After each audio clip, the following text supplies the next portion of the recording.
إن الحمد لله نحمده ونستعينه ونستغفره ونؤمن به ونتوكل عليه ونعوذ بالله من شرور أنفسنا ومن سيئات أعمالنا من يهد الله فلا مضل له ومن يضلله فلا هادي له وأشهد أن لا إله إلا الله وأشهد أن سيدنا ومولانا محمد هو المصطفى سيد الورى والشمس الهدى وقال تعالى في كلامه المجيد وفي فرقانه الحميد أعوذ بالله من الشيطان الرجيم بسم الله الرحمن الرحيم ما يلفظ من قول إلا لديه رقيب عتيد صدق الله المولانا العظيم وقال تعالى ونضع الموازين القسط ليوم القيامة فلا تظلم نفس شيئا صدق الله المولانا العظيم وقال رسول الله صلى الله عليه وسلم من يضمن لي ما بين لحييه وما بين رجليه أضمن له الجنة أو كما قال عليه الصلاة والسلام بارك الله لنا ولكم في القرآن العظيم ورفعنا وإياكم بالآيات والذكر الحكيم اللهم صل على محمد وعلى آل محمد كما صليت على إبراهيم وعلى آل إبراهيم إنك حميد مجيد اللهم بارك على محمد وعلى آل محمد كما باركت على إبراهيم وعلى آل إبراهيم إنك حميد مجيد মুআজ্জাজ মুহতারাম জুমার নামাজের সম্মানিত মুসল্লিয়ানে কেরাম রব্বে কারিমের দরবারে লাখ কোটি শুকরিয়া যে মহান আল্লাহ তাআলা আমাদেরকে প্রত্যেক সপ্তাহের ন্যায় এই সপ্তাহ দীর্ঘ একটি সপ্তাহ আমাদেরকে হায়াতে তাইয়্যিবা দান করেছেন। তার মহান হুকুম জুমার নামাজের আগে মসজিদে এসে কিছু কথাবার্তা বলার এবং শোনা তৌফিক দান করেছেন। সমস্তিষ্কে স্বজ্ঞানে মহান রবের সিজদা দেওয়ার জন্য আমাদেরকে কবুল করেছেন, এজন্য সকলে বলে আলহামদুলিল্লাহ। আজকে শাওয়ালের দ্বিতীয় জুমা, ধারাবাহিকভাবে আজকে আলোচনা হবে জবানের হেফাজত। আজকে 19/4/2024, 6 বৈশাখ 1430, 9 শাওয়াল 1445 হিজরি সনের শাওয়ালের দ্বিতীয় জুমায় আজকে আমাদের আলোচনা হবে জবানের হেফাজত সম্পর্কে। আল্লাহ তাআলা যদি চাহেন কোরআন ও হাদিসের আলোকে আলোচনা করার চেষ্টা করব। আমা তাওফিক ইল্লা বিল্লাহ। গত জুমায় আলোচনা করা হয়েছিল রমজান পরবর্তী 7টি আমল সম্পর্কে। আজকে আমরা আলোচনা করব জবানের হেফাজত। এটা অত্যন্ত গুরুত্বপূর্ণ একটি বিষয় এবং মানব জাতির কল্যাণ অকল্যাণ, ভালো মন্দ নির্বাচন করার ক্ষেত্রে বিপদে সম্মানিত হতে এবং কি অপদস্থ হতে, লাঞ্ছিত হতে কিংবা হঠাৎ করে বিপদে পড়তে যে জিনিসের সম্মুখীন হতে হয় সেটাই হলো আমাদের জবান অর্থাৎ জিহ্বা। জবানের হেফাজত প্রত্যেক মুমিন, প্রত্যেক মানুষেরই জন্য অত্যন্ত গুরুত্বপূর্ণ এবং অবশ্যনীয়। কারণ জবানই একমাত্র মানুষের জান্নাত এবং জাহান্নামের কারণ হয়ে দাঁড়ায়। জান্নাত এবং জাহান্নামে যাওয়ার জন্য বিবেচনা করে একমাত্র আপনার জবান। এই জবান আমরা আল্লাহ পাক রব্বুল আলামিন আমাদেরকে যে বডি তৈরি করেছেন, এই বডির মধ্যে মুখ হলো অন্যতম একটি আল্লাহ তাআলা সৃষ্টিকৃত। আমরা কথাবার্তা বলি জবান অর্থাৎ জিহ্বা দ্বারা। জিহ্বা হলো সমস্ত অঙ্গ প্রত্যঙ্গের বস, লিডার। নেতা। এই জিহ্বা যখন কোনো মানুষ ঘুম থেকে জাগ্রত হয় তখন সমস্ত অঙ্গ প্রত্যঙ্গগুলো এই জিহ্বার সামনে মাথা নত করে দেয়, জিহ্বাকে সেলুট জানায় এবং বলতে থাকে, বস, আজকে সারা দিনের জন্য আপনার কাছে সবচেয়ে বড় মিনতি হলো আপনি এমন কোনো কাজ করবেন না যেই কাজের দ্বারা আমরা বিপদগ্রস্ত হয়ে যাই, যেই কাজের দ্বারা আমরা লাঞ্ছিত অবস্থায় জীবনযাপন করতে হয়। সুতরাং দিনের শুরুতে আমার হাত পা যত কিলো অঙ্গ প্রত্যঙ্গ আছে সবগুলোই এই বস অর্থাৎ জবান, এই জিহ্বার সামনে তারা মাথা নত করে দেয়। কারণ একজন মানুষের বিপদ অটোমেটিকলি শুধুমাত্র মুখ দিয়ে বলতে দেরি, বিপদ আসতে দেরি হয় না। তেমনিভাবে বিপদ যখন চলে আসে জিহ্বার ওপর এতটাই প্রয়োগ হয় না, বরং শাস্তি এবং যাই কিছু প্রয়োগ করা হয় সেটা অন্য দেহের অঙ্গ প্রত্যঙ্গের উপর হয়। এজন্য দিনের শুরুতেই প্রত্যেকটা অঙ্গ প্রত্যঙ্গ এই জিহ্বাকে বস হিসাবে সেলুট করতে থাকে আর বারবার শুধু মিনতি করতে থাকে, খবরদার বস, আপনি আমাদেরকে সারা দিনের জন্য যাতে কোথাও কোনো বিপদে না ফেলেন।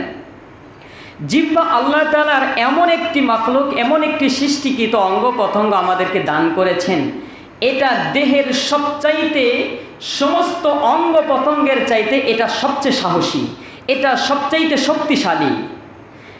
জিহ্বার চতুর্পাশে 32টি দাঁত, অর্থাৎ এ পাশ ও পাশে চতুর্পাশেই দাঁত দেওয়া আছে।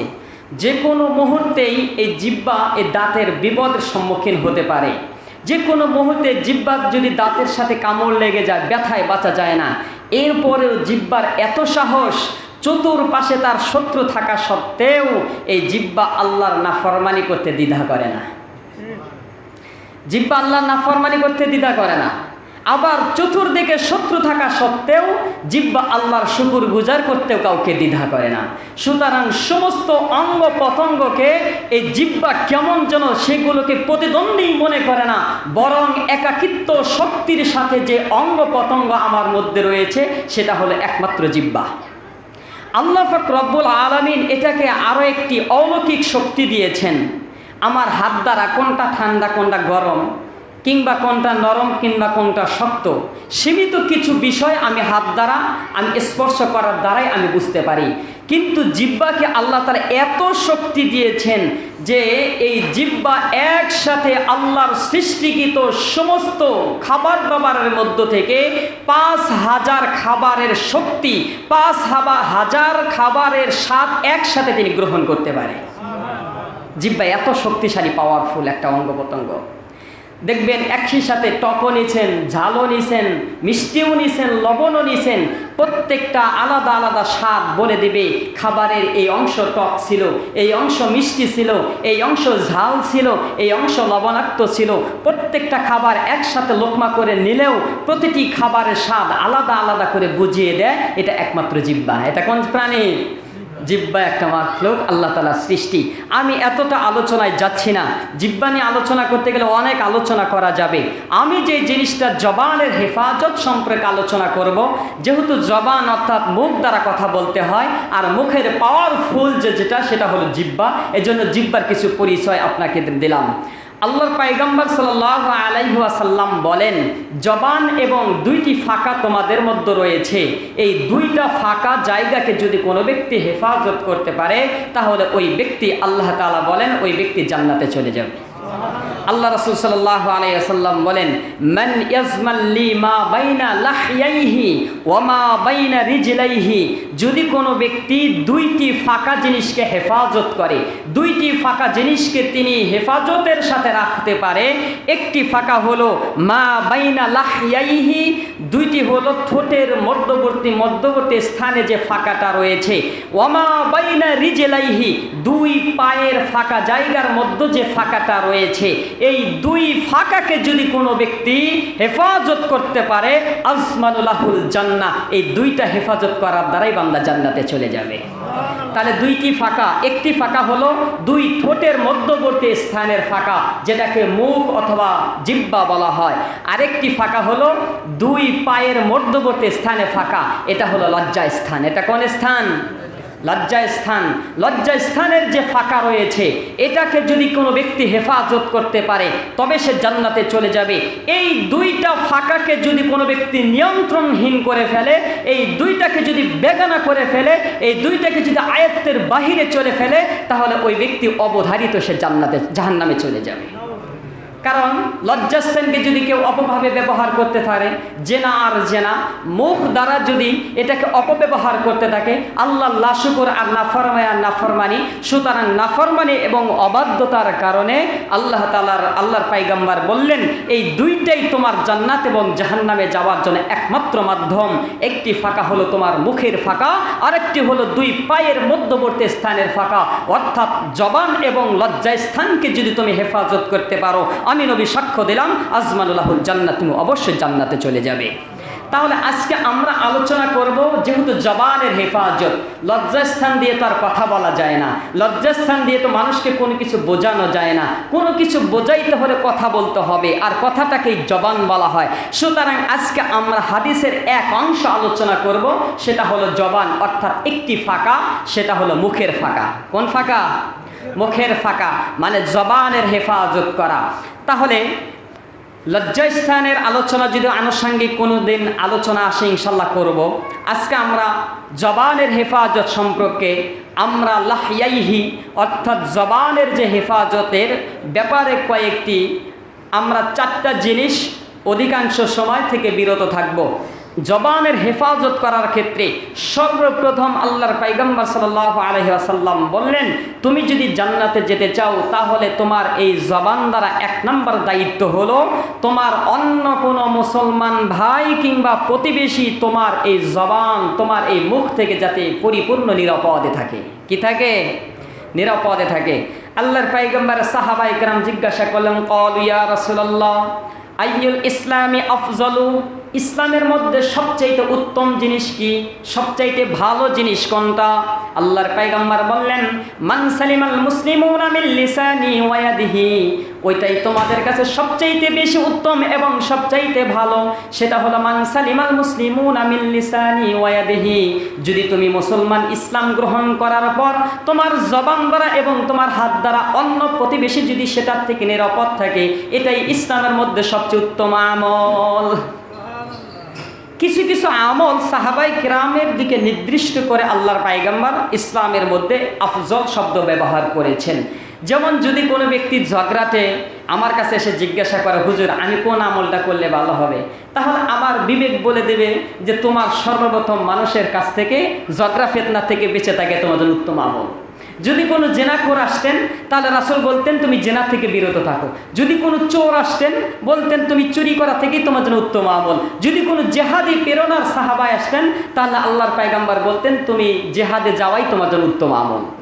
এজন্য উত্তম আমলগুলোর মধ্য থেকে অন্যতম একটি আমল হলো আমার জবান, আমার হাত থেকে অন্য প্রতিবেশী কি থাকা, নিরাপদ থাকা। এখন আপনি চিন্তা করেন আমার জবান থেকে আমার প্রতিবেশী কি পরিমাণ নিরাপদে আসে, আমার হাত থেকে কি পরিমাণ নিরাপদে আছে, আমার গালিগালাজ থেকে আমার যে সমস্ত আমার অধীনস্থ যারা আছে, বন্ধু মহলে যারা আছে, চাকরিজীবীদের মধ্যে আমার কর্মচারী যারা আছে, তাদের প্রতি আমি কতটা যত্নবান এবং আমার জবান থেকে তারা কি পরিমাণ নিরাপদ, আপনার বিবেকের কাছে প্রশ্ন। আল্লাহ তাআলা আমাদের সবাইকে এই জবান থেকে প্রতিবেশী এবং সকল অধীনস্থদের হেফাজত রাখবার সুযোগ দান করুন, সকলে আমিন। 2 নম্বর, আমরা এই জবান দ্বারা গীবত করব না। কি করব না? গীবত করব না। বলবেন হুজুর এইটার থেকে তো বাঁচাটা একেবারে অসম্ভব, গীবত তো এখন ঘি ভাতে পরিণত হয়েছে, এত মজা। একজন অগোচরে যদি আরেকজনের গল্প উঠে যায় আর সেই গল্পের মধ্যে তার যত দোষ ত্রুটি আছে, বিশেষ করে যদি আরও প্রতিদ্বন্দ্বী হয় কিংবা প্রতিবেশী হয়, তার দোষ বলতে আরও এত ভালো লাগে, অন্যজনে যদি আরেকটু বলে আরও বেশি ভালো লাগে। কথা ঠিক না? অথচ আল্লাহ পাক রব্বুল আলামিন স্পষ্ট ঘোষণা করলেন, ইয়া আইয়ুহাল্লাযীনা আমানু ইজতানিবু কাসীরাম মিনাজ-যন্নি ইন্না বা'দাজ-যন্নি ইসমুন ওয়া লা তাজাসসাসু ওয়া লা ইয়াগতাব বা'দুকুম বা'দা আইয়ুহিব্বু আহাদুকুম আন ইয়াকুলা লাহমা আখিহি মাইতান ফাকারিহতুমুহ। তোমরা একে অপরের যদি কোনো মুমিন মুসলমান যদি অন্য মুসলমানের গীবত করে, তাহলে তোমরা শোনো, তোমরা কি এক ভাই আরেক ভাইয়ের মৃত গোস্ত খাইতে তোমরা পছন্দ করবে? এটা তো একেবারে অনর্থক, একেবারে অপছন্দনীয় জিনিস। মৃত প্রাণীর গোস্ত খাওয়া, আরও মানুষের মৃত প্রাণীর যদি গোস্ত হয় সেটা তো আরও অপছন্দনীয় জিনিস। আল্লাহ রাসূল সাল্লাল্লাহু আলাইহি ওয়াসাল্লামের কাছে স্পষ্ট আয়াত নাজিল করে বলে দিলেন, আপনি আপনার উম্মতের মধ্যে সতর্ক করে দিন, তারা যাতে গীবত থেকে বেঁচে থাকে, খারাপ ধারণা থেকে বেঁচে থাকে, অন্যের প্রতি গীবত থেকে যাতে বেঁচে থাকে, নচেত গীবতের দ্বারা একজন আরেকজনের মৃত ভাইয়ের গোস্ত খাওয়ার মতো অপছন্দনীয় কাজ করে। এজন্য আমরা গীবত থেকে বেঁচে থাকব। এরপর এই জবান দ্বারা অন্য কাউকে উপহাস করা থেকে বেঁচে থাকতে হবে। এর আগের আয়াতে আল্লাহ পাক রব্বুল আলামিন বলেন, ইয়া আইয়ুহাল্লাযিনা আমানু লা ইয়াসখার কওমুম মিন কওমিন আসা আইয়াকুনু খায়রাম মিনহুম। তোমরা একে অপরকে কোনো ব্যক্তিকে গোত্র তুলে, বংশ তুলে কিংবা অন্য কোনো নামে না পরিবর্তন করে তাদেরকে ডাকবে না, কেননা এটা মুশরিক পত্তলিকদের স্বভাব ছিল। মক্কার মধ্যে বনু তামিম গোত্রের কিছু ব্যক্তি ছিল, ওনারা নিজেদের আত্মমর্যাদা প্রকাশ করবার জন্য সোহাইব, খাব্বাব, বেলাল রাদিয়াল্লাহু তাআলা আনহুদেরকে উপহাস করে করে বলতো, আরে এরা তো নিগ্রু কালো বেটে, এরা আবার কিভাবে ইসলাম প্রচার করবে, আরে এরা তো বয়রা, বিভিন্ন ধরনের এই যে আমাদের সমাজে যেমনিভাবে একজনকে কালো বলে ডাকি, একজনকে খাতাস বলে ডাকি, একজনকে বয়রা বলে ডাকি, নানান ধরনের নানান বলে যে এইভাবে নাম ডাক বলে বলে সে সময়ের মানুষগুলো যখন উপহাস করতেছিল, আল্লাহ তাআলার কাছে এটা পছন্দনীয় ছিলেন না, বরং স্পষ্ট ঘোষণা করলেন, ইয়া আইয়ুহাল্লাযিনা আমানু, যারা ঈমান গ্রহণ করবে, ঈমানদার দাবিদার তারা থাকবে, লা ইয়াসখার কওমুম মিন কওমিন আসা আইয়াকুনু খায়রাম মিনহুম। তোমরা একে অপরের বংশ মর্যাদা নিয়ে, একে অপরের অন্য নাম ধরে তোমরা অপরের প্রতি তোমরা কি করবে না, উপহাস করা যাবে না। এজন্য আমাদের সর্বপ্রথম যে জিনিসটা হলো, আমরা একে অপরের উপহাস থেকে বেঁচে থাকব, গীবত থেকে বেঁচে থাকব। আর গীবত থেকে বেঁচে থাকার জন্য আমরা কি পরিমাণ চেষ্টা করি? আমাদের তো একেবারেই চেষ্টা নাই। যদি আমরা 10% গীবত থেকে বাঁচার চেষ্টা করি, তাহলে আমার মনে হয় এই সমাজ গীবত থেকে একেবারে নিরাপদ থাকবে। কারণ আমাদের সমাজে অবস্থা হলো, একজন যদি খারাপ কথা তোলে আর আরেকজন এসে কোথায় কি করছে না করছে সমাজের কেউ যদি না জানে, ও আর খোঁচায় খোঁচায় বলার চেষ্টা করে। অথচ ইসলাম নির্দেশ দিয়েছেন, যদি কোনো মুসলমানের দোষ তোমার সামনে আলোচনা হয়, তাহলে ওই ব্যক্তির কোনো ভালো গুণ যদি তোমার জানা থাকে, ওই দোষগুলোকে প্রতিহত করবার জন্য তুমি ভালো ভালো গুণ তার কাছে তুলে ধরো। আর না ভাই, সেই এই কাজটা যদিও করতে পারে, হয়তো অবুঝি করেছে, কিন্তু অমুক জায়গায় এই কাজটা ভালো করছে। এইভাবে গীবতকারীর কথাগুলো লুকিয়ে ভালো ভালো কথাগুলো তুলে ধরেন, এটা হলো ইসলামের নির্দেশ, এটা হলো মুসলমানের কাজ। আমরা এগুলো নিয়ে মুসলমানের ঝগড়া ফিতনা করি না, গীবতটা গীবতে পরিণত করে নিয়েছি। আর আমরা আমাদের মধ্যে ঝগড়া ফিতনা বিভিন্ন জায়গাতে চালু করে দিয়েছি। কে কিভাবে কোথায় কি করে, কোথায় কিভাবে কি আমল করে, নামাজের মধ্যে কেমনে কি করে না করে, এই ধরনের গীবত আমরা বিভিন্ন ধরনের বুখারী শরীফ থেকে নিয়ে নিয়ে আমাদের ফিতনা ফাসাদটা এই পর্যায়ে ঝগড়া হয়ে যায়, যে ঝগড়া এবং সমালোচনাটা গীবতের মধ্যে পরিণত হয়ে যায়। অথচ যে বুখারীর হাদিস দিয়ে আমরা একে অপরের ঝগড়া লিপ্ত হয়ে যাই, বিভিন্ন জায়গাতে অগোচরে গল্পটা গীবতে পরিণত হয়ে যায়। সেই ইমাম বুখারী নিজে বলেছেন, কিয়ামতের ময়দানে যদি আমাকে হিসাব দিতে হয়, আমি দ্ব্যর্থহীন ভাষায় আল্লাহ তাআলার সামনে বলতে পারবো, আমাকে একটা জিনিসের হিসাব দিতে হবে না। চিন্তা করেন, ইমাম বুখারী নিজে বলেন, আমাকে কিয়ামতের ময়দানে এক জিনিসের হিসাব দিতে হবে না, আমাকে প্রত্যেকটা জিনিসের হিসাব যদি আল্লাহ নিতে চায় আমি দিতে প্রস্তুত। কিন্তু একটা জিনিস আমার জীবনে কখনোই সংঘটিত হয় নাই, বরঞ্চ আল্লাহ আমাকে ওই বিষয়ে প্রশ্নও করতে পারবে না, আমাকে হিসাবও দিতে হবে না। সেই জিনিসটা হলো, আমি বুখারীর জবান থেকে কোনো ব্যক্তির গীবত কোনো সময় হয় নাই। সুবহানাল্লাহ। এই হলো ইমাম বুখারী। ইমাম বুখারীর ইখতিলাফি হাদিস নিয়ে আমরা সমাজে অনেক আলোচনা করি, এবং আলোচনা করতে করতে ঝগড়া ফিতনা গীবতে পরিণত হয়ে যায়। এগুলো কি খুঁজে পাওয়া যায় না? জি, ইমাম বুখারী নিজে বলেছেন, কিয়ামতের ময়দানে আমাকে গীবতের কোনো হিসাব দিতে হবে না। তাহলে চিন্তা করেন তিনি তার জীবনের কিভাবে প্রত্যেকটা মুহূর্ত পরতে পরতে সময়গুলো কিভাবে তিনি অপব্যয় করেছেন, যে আমাকে যাতে অন্য মুসলমানের গীবত থেকে কিয়ামতের ময়দানে হিসাব দিতে হবে। আমরা পারবো তো ইনশাল্লাহ? হ্যাঁ, আমরা পারবো। আল্লাহ রাসূল সাল্লাল্লাহু আলাইহি ওয়াসাল্লামের একটি হাদিস আছে, লা ইয়াদখুলুল জান্নাতা নাম্মাম, তোমরা গীবত থেকে বেঁচে থাকো, কেননা গীবত যারা করবে তারা কখনোই জান্নাতে যাবে না। এই হাদিসের মধ্যে একটি শব্দ ব্যবহার করা হয়েছে, নাম্মাম শব্দ, যেটা আমাদের বেশি স্বভাব, এবং প্রত্যেকের মধ্যে এই স্বভাবটা দেখা যায়। আল্লাহর পয়গম্বর 1400 বছর আগেই হুঁশিয়ার করে দিয়েছেন, লা ইয়াদখুলুল জান্নাহ, তারা জান্নাতে যাবে না নাম্মাম, এমন গীবতকারী। এই নাম্মাম শব্দ বলা হয় এমন গীবত, যেই দোষ সম্পর্কে মানুষের জানে না, খুঁজে খুঁজে খুঁজে খুঁজে কোথায় কি করেছে, কোথায় কোন অপকর্ম করেছে, এগুলো খুঁজে বেড়ায়া চার স্টলে কিংবা কোনো আড্ডা মহলে বইলা বেড়ায় অমুকে এই কাজ করছে। তুমি শুনছো? বলে আমি তো শুনি নাই, আমি অমুকের কাছে খুঁজছি। এই খুঁজা দোষগুলো যারা বলবে, আল্লাহর পয়গম্বর স্পষ্ট তাকিদের সাথে বলেছেন তারা কখনো জান্নাতে যাবে না। তারা কোথায় যাবে না? জান্নাতে যাবে না। এজন্য আমরা খুঁজা দোষ খুঁজবো নাকি? আল্লাহ তাআলা আমাদের সবাইকে দোষ খুঁজে খুঁজে বেরিয়ে মানুষের গীবত করা থেকে বেঁচে থাকা তৌফিক দান করুন, সকলে আমিন।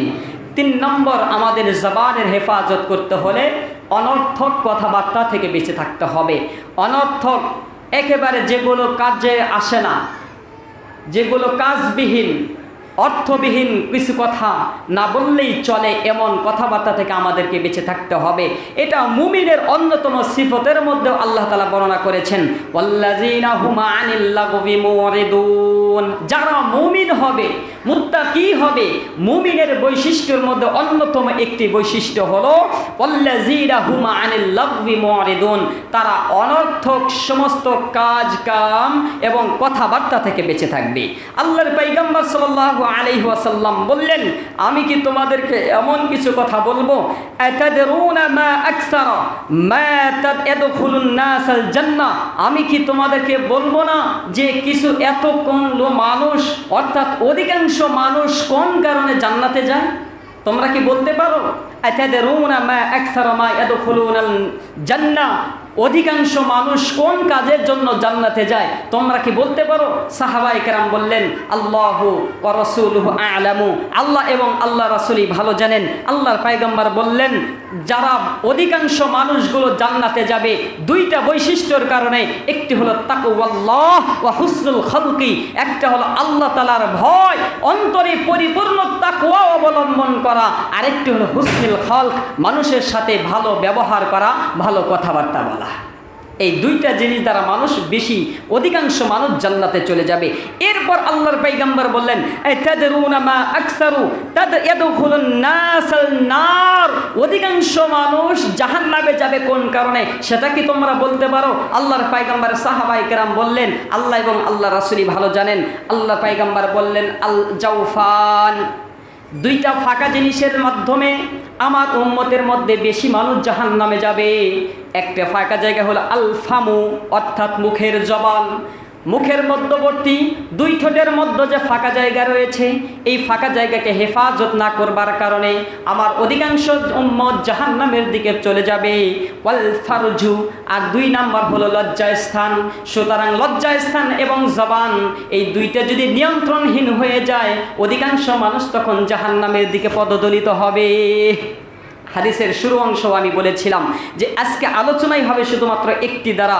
সুতরাং জবানের হেফাজত সম্পর্কে আল্লাহর পয়গম্বর বললেন, এই 2টা জিনিসের দ্বারা মানুষ অধিক জাহান্নামের দিকে যাবে। তার মধ্যে একটি হলো লজ্জাস্থান, আর একটি হলো আমার জবান। এই জবানকে যদি কোনো ব্যক্তি হেফাজত করতে পারে, তাহলে সে ব্যক্তি অবশ্যই জান্নাতে যাবে। আল্লাহর পয়গম্বর এর আগের হাদিসে আমি পাঠ করেছি। এই হাদিসটার উপর আমল করার ক্ষেত্রে আমি একটি ঘটনা আপনাদের সামনে তুলে ধরছি। সেই জামানার আব্দুল্লাহ ইবনে মুবারক রাহিমাহুল্লাহের জামানার এক মহিলা জবানের হেফাজত করার ক্ষেত্রে তিনি নিজেকে কতটুকু সতর্কবান ছিলেন, তিনি নিজেকে কি পরিমাণ জবানের হেফাজত করেছেন, আর আমরা কিভাবে আমাদের জবানের হেফাজত করি। আব্দুল্লাহ ইবনে মুবারক রাহিমাহুল্লাহের জামানায় পাঠ তার নিজের কাছে ঘটে যাওয়া একটি ঘটনা তিনি নিজে উল্লেখ করেছেন তার কিতাবের মধ্যে। আব্দুল্লাহ ইবনে মুবারক উনি বিশাল বড় একজন মুহাদ্দিসিন এবং বিশাল বড় একজন ইজতিহাদি ব্যক্তি ছিলেন। আব্দুল্লাহ ইবনে মুবারক রাহিমাহুল্লাহ ওনার জীবনের দীর্ঘকালীনের সময়ের মধ্যে তিনি 6 মাস হাদিসের মুসনাদে হাদিসের খেদমত করতেন, আর বাকি 6 মাস তিনি জিহাদের ময়দানে কাজ করতেন। আব্দুল্লাহ ইবনে মুবারকের পরিচয় সম্পর্কে, মর্যাদা সম্পর্কে ফুকাহায়ে কেরাম বলেছেন এনার মর্যাদা কি পরিমাণ হবে, এর মর্যাদা আল্লাহ তাআলার কাছে কি পরিমাণ। আব্দুল্লাহ ইবনে মুবারক রাহিমাহুল্লাহের মর্যাদা বর্ণনা করতে বলেছেন, যদি কোনো ব্যক্তি একটা খাঁচা টুপি, এই যে অনেকে পরে এসেছেন, এই টুপিগুলো মাথায় দিয়ে উপরের দিকে তাকাইলে টুপি পড়ে যাবে, আর তার নজর যত দূরে যাবে আব্দুল্লাহ ইবনে মুবারকের মর্যাদা আল্লাহ তাআলার কাছে এত উপরে। এমন একজন আলেমের কাছে ঘটে যাওয়া আব্দুল্লাহ ইবনে মুবারক রাহিমাহুল্লাহ উনি নিজে বলতেছেন, আমি হজের সফরে গেলাম, হজের সফরে থেকে আসার পর আমি হজের আশেপাশে দেখতে পাইলাম মরুভূমির ভিতরে এক উটের ভিতরে সাউদা ছিল। এই সাউদার ভিতরে, হাওদার ভিতরে তখনকার মানুষ উটের ভিতরে চলাচল করত, এটাকে বলা হয় হাওদা। এই হাওদার মধ্যে কোন এক ব্যক্তি রয়েছে আমি বুঝতে পারলাম। আব্দুল্লাহ ইবনে মুবারক দেখতেছেন এই উটটা কেমন যেন শুধু ঘোরাঘুরি করছে, সুতরাং আমি বুঝতে পারলাম যে হয়তো তিনি তার গন্তব্যস্থল ভুলে গিয়েছে কিংবা রাস্তা হারিয়ে ফেলেছে। আব্দুল্লাহ ইবনে মুবারক রাহিমাহুল্লাহ তিনি হাওদার পাশে গিয়ে সালাম দিলেন, আসসালামু আলাইকুম ওয়া রাহমাতুল্লাহ। আব্দুল্লাহ ইবনে মুবারকের সালামের পরিবর্তে মহিলা কণ্ঠের ভিতর থেকে আওয়াজ আসলো, সালামুন কাওলাম মির রাব্বির রহিম। আব্দুল্লাহ ইবনে মুবারক সালাম দিলেন সাধারণ সালাম, কিন্তু আব্দুল্লাহ ইবনে মুবারকের সালামের পরিবর্তে আল্লাহর আয়াত ভেসে আসলেন, সালামুন কাওলাম মির রাব্বির রহিম। মহিলা বুঝাইতে চাইলেন আমি আপনার সালাম কবুল করেছি, আমার পক্ষ থেকে সালাম। আব্দুল্লাহ ইবনে মুবারক আবার প্রশ্ন করলেন যে এটা কোথা থেকে এসেছেন বা কোথায় যাবেন। তিনি বললেন আমি এসেছিলাম ওয়া আতিম্মুল হজ্জ ওয়াল উমরাতা লিল্লাহ। আব্দুল্লাহ ইবনে মুবারক সাধারণ ভাষায় কথা বলতেছেন, আর মহিলা অনর্থক কথা বেঁচে থাকবার জন্য শুধুমাত্র কোরআনের কিছু শব্দ তার কাজের সাথে সম্পৃক্ত এমন কিছু শব্দ ব্যবহার করে করে আব্দুল্লাহ ইবনে মুবারকের কথার উত্তর দিলেন। আব্দুল্লাহ ইবনে মুবারক যখন জিজ্ঞাসা করলেন আপনি কোথায় এসেছেন, কেন এসেছেন, তিনি বলে দিলেন ওয়া আতিম্মুল হজ্জ ওয়াল উমরাতা লিল্লাহ। আব্দুল্লাহ ইবনে মুবারক বুঝতে পারলেন এই মহিলা হজ এবং উমরা পালন করার জন্যই এসেছিলেন। এরপর আব্দুল্লাহ ইবনে মুবারক তাকে বললেন আপনি কি রাস্তা ভুলে গিয়েছেন, আপনি কোথায় যাবেন আমাকে বললে আমি একটু সহজভাবে আপনাকে উপকৃত করতে পারবো। মহিলা বললেন হা ওমাই ইউদলিল্লাহু ফালা হাদিয়া লাহু। আমি আমার আব্দুল্লাহ ইবনে মুবারক এই আয়াত পাঠ করা দ্বারা বুঝতে পারলেন মহিলা রাস্তা ভুলে গিয়েছে, তিনি রাস্তা পাচ্ছেন না। এরপর জিজ্ঞাসা করলেন আপনার বাড়ি কোথায়, শহরে না গ্রামে। মহিলা আয়াত দিয়ে বুঝাইলেন আমার বাড়ি হলো শহরের আশেপাশে। আব্দুল্লাহ ইবনে মুবারক এতক্ষণ কথাবার্তা বলে তিনি বুঝতে পারলেন এই মহিলা কোনো সাংঘাতিক মহিলা হতে পারে, আবার নাও হতে পারে। সুতরাং আমি তাকে জিজ্ঞাসা করলাম কোথায় থেকে এসেছেন, কোথায় যাবেন। আমার কথার কোনো উত্তর না দিয়ে তিনটা আয়াত পাঠ করলেন। তো 3-4টা আয়াত তো সবারই মুখস্থই থাকে, এটা তো অস্বাভাবিক কোনো কথাবার্তা না, এটা তো অসামাজিক কোনো বিষয়ও না। সুতরাং 3-4টা আয়াত এটা সবারই সাধারণভাবে মুখস্থ থাকে। আব্দুল্লাহ ইবনে মুবারক তার উপকার করবার জন্য এবার উটের সামনে বসলেন, আর মহিলা যেহেতু পিছনে ছিলেন হাওদার, আব্দুল্লাহ ইবনে মুবারক এবার নিজে নিজে তার বীরত্ব, তার ইলমের মর্যাদা বোঝানোর জন্য আব্দুল্লাহ ইবনে মুবারক আরবিতে কবিতা, আরবিতে শের পাঠ করা শুরু করে দিলেন। আব্দুল্লাহ ইবনে মুবারক যখন আরবি শেরগুলো পড়তেছেন, কবিতাগুলো পড়তেছিলেন, ভিতর থেকে মহিলা বলে উঠলেন ফাকরাউ মা তায়াসসারা মিনাল কুরআন। তখন আব্দুল্লাহ ইবনে মুবারক বুঝতে পারলেন হে আব্দুল্লাহ ইবনে মুবারক মুবারক মহিলা বুঝাইতে চাচ্ছেন, হে আব্দুল্লাহ ইবনে মুবারক, আপনি আরবি কবিতা পাঠ করেই বা কি লাভ হবে, বরং আপনার কোরআনের আয়াত যদি মুখস্থ থাকে সেগুলো পাঠ করেন, প্রতি হরফে হরফে আপনি 10টি করে নেকি পাবেন।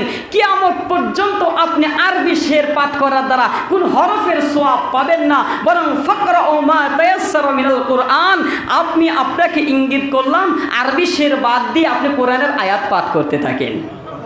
আব্দুল্লাহ ইবনে মুবারক বুঝতে পারলেন এটা তো সাংঘাতিক মহিলা, সুতরাং এতক্ষণ আমি মনে করেছি 3-4টা আয়াত সবারই মুখস্থ থাকে, সুতরাং এবার যা আমাকে দাগ দিলেন আর যে ইঙ্গিতটা করলেন, এরপর আব্দুল্লাহ ইবনে মুবারক তার কবিতা আবৃত্তি বাদ দিয়ে কোরআন তেলাওয়াত পড়তে থাকলেন। এরপর আবার কিছুক্ষণ যাওয়ার পর জিজ্ঞাসা করলেন, আমি আপনাকে কোথায় পৌঁছাবো? যদি আপনি আপনার সন্তানদি থেকে থাকে আমাকে বললে হয়তো আমি সহজ পাবো, আপনার কি সন্তানদি আছে? মহিলা আবার জবাব দিলেন, আল মাল ওয়াল বানুনা জিনাতুল হায়াতিদ দুনিয়া। মহিলা বুঝাইতে চাইলেন, হ্যাঁ আমার সন্তানও আছে, আমার সম্পদও আছে।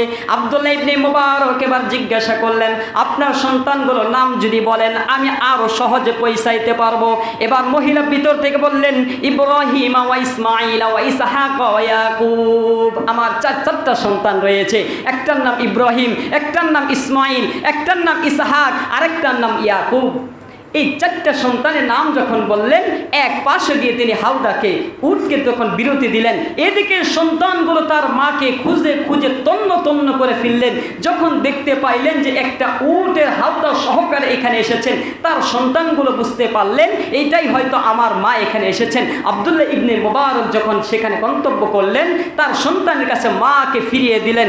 এবার মা যখন ফিরে যাইতেছিলেন তখন তার সন্তানদেরকে বলে দিলেন, ইন্নামা নুতঈমুকুম লিওয়াজহিল্লাহ। এই আয়াত পাঠ করে তিনি বাড়ির ভিতরে চলে গেলেন, আর দ্বিতীয় কোনো কথা বললেন না। আব্দুল্লাহ ইবনে মুবারক জিজ্ঞাসা করলেন, আপনার মা আমাকে এতক্ষণ সফরের মধ্যে আমি অনেকগুলো প্রশ্ন করেছি, কিন্তু আমার প্রশ্নের জবাবে শুধু তিনি ইঙ্গিত করে করে কোরআনের আয়াত পাঠ করেছে।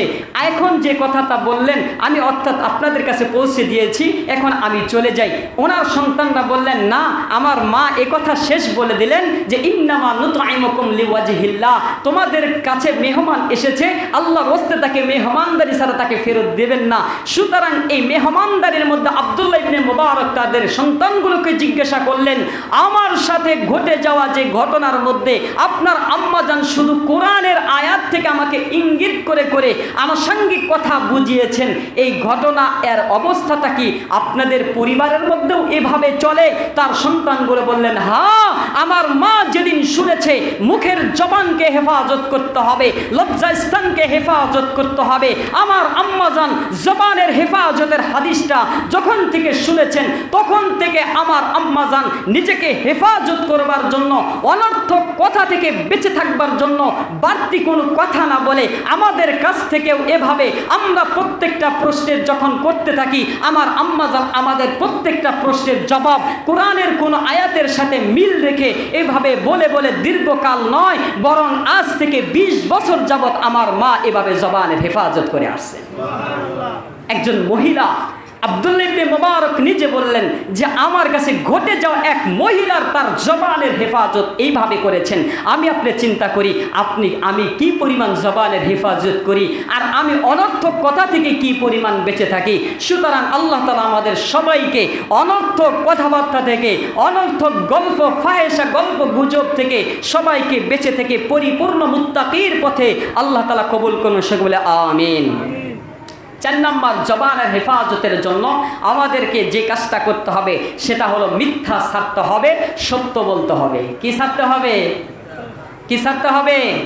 মিথ্যা ছাড়তে হবে, সত্য বলতে হবে। বলবেন, হুজুর এটা আজকে সত্যর চেয়ে মিথ্যাই বেশি সত্য রূপ ধারণ করছে, বুঝেন নাই? সত্যর চেয়ে মিথ্যাই সত্য বেশি রূপ ধারণ করছে, কারণ এটা মিনিটে মিনিটে ঘটে যাচ্ছে, মিনিটে মিনিটে ওয়াদা ভঙ্গ হচ্ছে। ফোনের মধ্যে তো আর বলাই যায় না, বুঝেন নাই?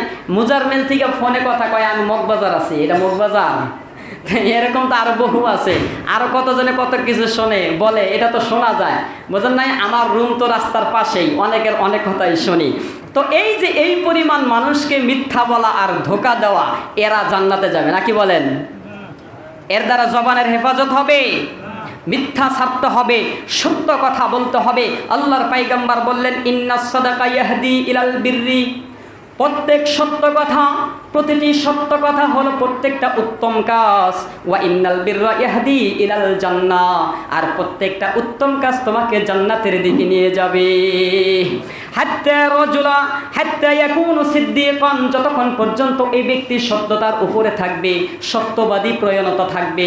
আল্লাহর পয়গম্বর বললেন, অবশ্যই অবশ্যই এই সত্য কথার দ্বারা বান্দা অবশ্যই জান্নাতের মধ্যে চলে যাবে। ওয়া ইন্নাল কিযবা ইয়াহদি ইলাল ফুজুরি, আর প্রত্যেক মিথ্যা কথা হলো ফাসিক ফুজ্জার, প্রত্যেক মিথ্যা হলো খারাপ, প্রত্যেক মিথ্যা হলো অনিষ্ট। ওয়া ইন্নাল ফুজুরা ইয়াহদি ইলান নার, আর প্রত্যেক খারাপ, প্রত্যেক অনিষ্ট, প্রত্যেক অপদস্থ কথাগুলো তোমাকে অবশ্যই জাহান্নামের দিকে নিয়ে যাবে। এবার আপনি চিন্তা করেন, আল্লাহর পয়গম্বর স্পষ্ট বলে দিলেন, প্রত্যেক সত্য হলো উত্তম কাজ, আর প্রত্যেক উত্তম তোমাকে জান্নাতে নিয়ে যাবে। প্রত্যেক মিথ্যা হলো খারাপ কাজ, প্রত্যেক মিথ্যা হলো ধোঁকা, প্রত্যেক মিথ্যা হলো ফাসিক ফুজ্জারের কাজ, আর প্রত্যেক ফাসিক ফুজ্জার তোমাকে জাহান্নামের দিকে নিয়ে যাবে। সুতরাং এবার আপনি চিন্তা করেন, হাদিসের কোথায় আপনি আমল করবেন? সত্য ছাড়া আপনার বিবেকের কাছে, মিথ্যা বলা আপনার বিবেকের কাছে। সত্য বলবেন জান্নাতে যাবেন, মিথ্যা বলবেন জাহান্নামে যাবেন, ঘোষণা করলেন কে? সুতরাং আমার কথা আমি বলছি না, আমি স্পষ্ট হাদিস থেকে উদ্ধৃতি দিচ্ছি। দোস্ত, এই জন্য আপনাকে সিদ্ধান্ত গ্রহণ করতে হবে। আমার জবান থেকে যেগুলো কথা বের হবে, প্রত্যেকটা কথা যাতে হাসিতে বলি, গল্পতে বলি, যেভাবেই বলি না কেন, সেই কথাগুলো কি হবে? সত্য না মিথ্যা? সেই কথাগুলো সত্য হতে হবে।